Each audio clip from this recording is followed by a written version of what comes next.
Good morning बच्चों। Morning sir. Thank you sir.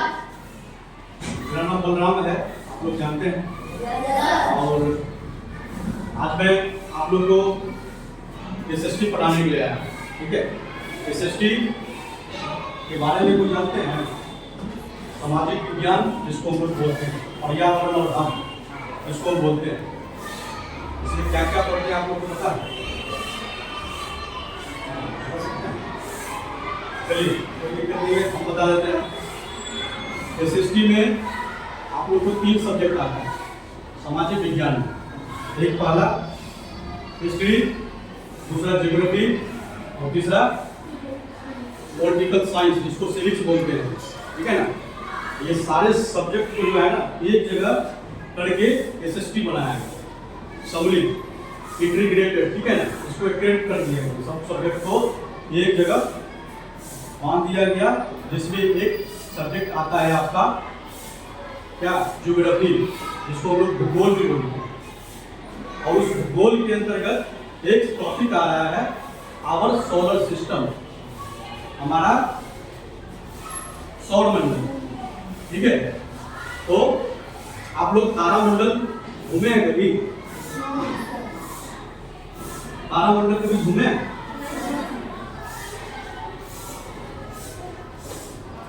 आप कभी घूमने के लिए गए? जाने के बाद वहां आपको सोलर सिस्टम के बारे में या हमारे ब्रह्मांड के बारे में आपको अच्छे से जानकारी दी जाए, ठीक है। तो उसमें एक टॉपिक है आपका ये आवर सोलर सिस्टम, उसी के विषय में आज हम लोग आपसे चर्चा करेंगे, ठीक है।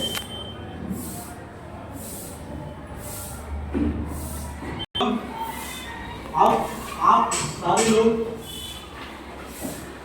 यहाँ ध्यान देंगे, ठीक है। मैं यहाँ आप लोग को एक एक करके सौरमंडल के बारे में चर्चा करेंगे। आप लोग ध्यान से सुनिएगा और अच्छे से समझिएगा। ये जो सोलर सिस्टम बना हुआ है, इसमें एक आपको सूर्य देख रहा है। सबसे पहले सोलर सिस्टम कहते किसको है, सौरमंडल कहते किसको है, ठीक है। आप लोग ध्यान सुनिए। सौरमंडल एक ऐसा ग्रहों का समूह है जहां सूर्य के परिक्रमा सभी ग्रह उपग्रह क्षुद्र ग्रह ये सारे परिक्रमा करता है। और इसी का परिक्रमा करने के बाद जो सिस्टम बना है ना, उसी को हम सौरमंडल के नाम से जानते हैं, ठीक है। समझ रहे हैं ना आप लोग? समझ रहे हैं ना? तो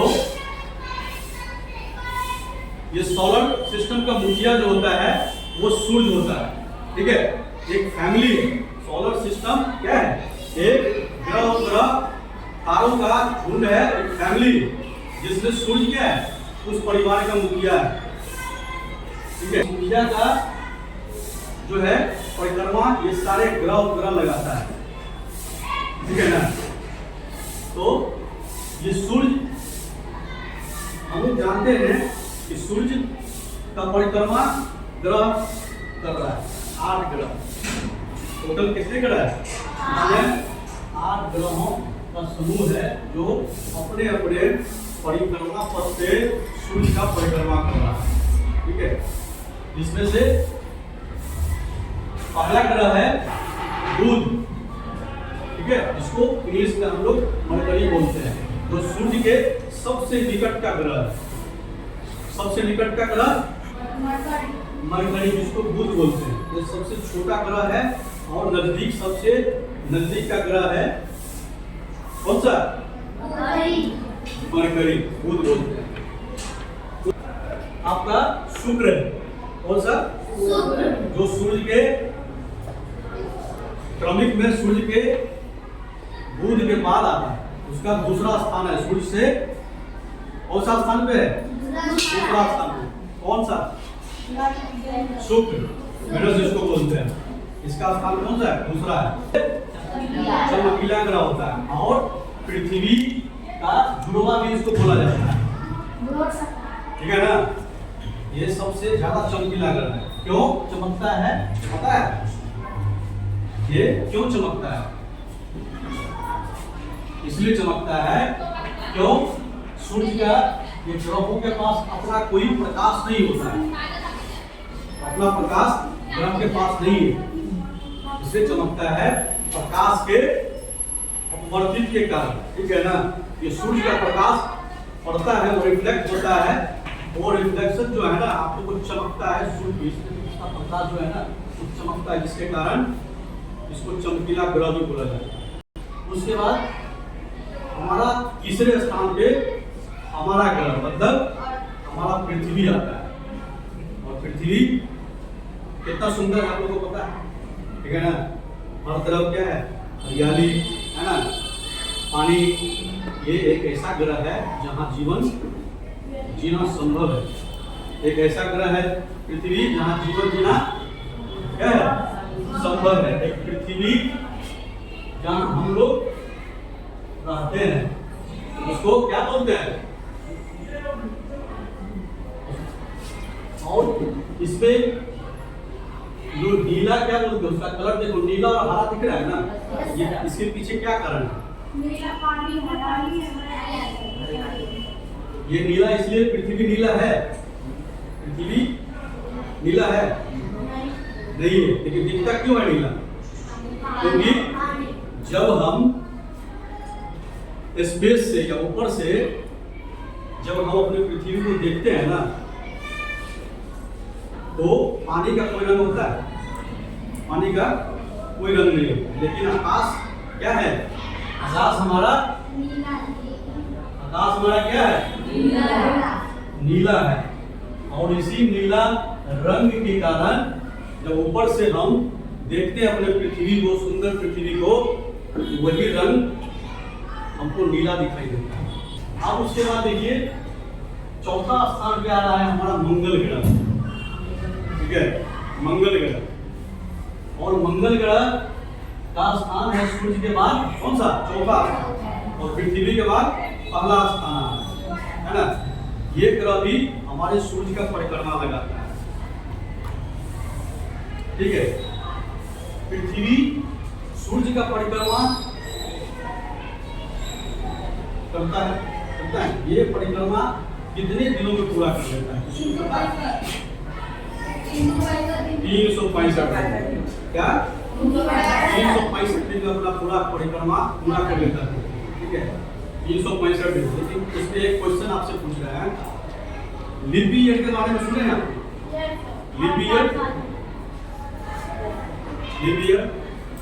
ईयर क्या होता है? किसी को पता है? क्या लीप ईयर क्या है बताइए? फरवरी में क्यों बढ़ जाता है?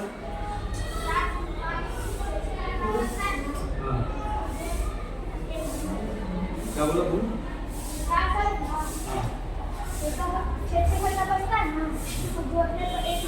बिल्कुल। लीप ईयर इसीलिए होता है कि हमने अभी देखा कि पृथ्वी अपना परिक्रमा 365 दिन में करता है ना? 365 दिन। लेकिन इसमें क्या है? 365 दिन 6 घंटा करेंगे, है ना? 6 घंटा लगता है उसको। पर ईयर 6 घंटा, 365 दिन 6 घंटा लगता है। लेकिन उसी 6 घंटा को 4 साल में, ये 6 घंटा जो है ना 4 साल में क्या हो जाता है? 24 घंटा हो जाता है। कितना घंटा हो जाता है?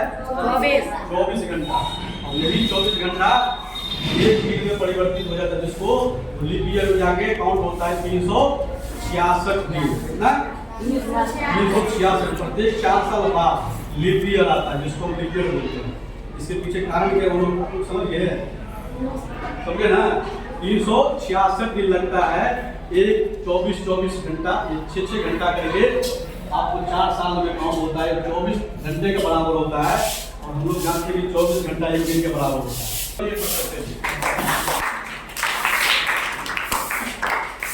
चलो सारी बातें समझ गए तुम लोग? जो सर अभी पढ़ा रहे हैं सब बात समझ गए? समझ गए? बोलिए क्या नाम है? खड़े होइए। तो क्या पढ़ा रहे थे अभी सर आपको? कौन सा सब्जेक्ट पढ़ा रहे हैं? SST। सब्जेक्ट का नाम उसमें क्या था?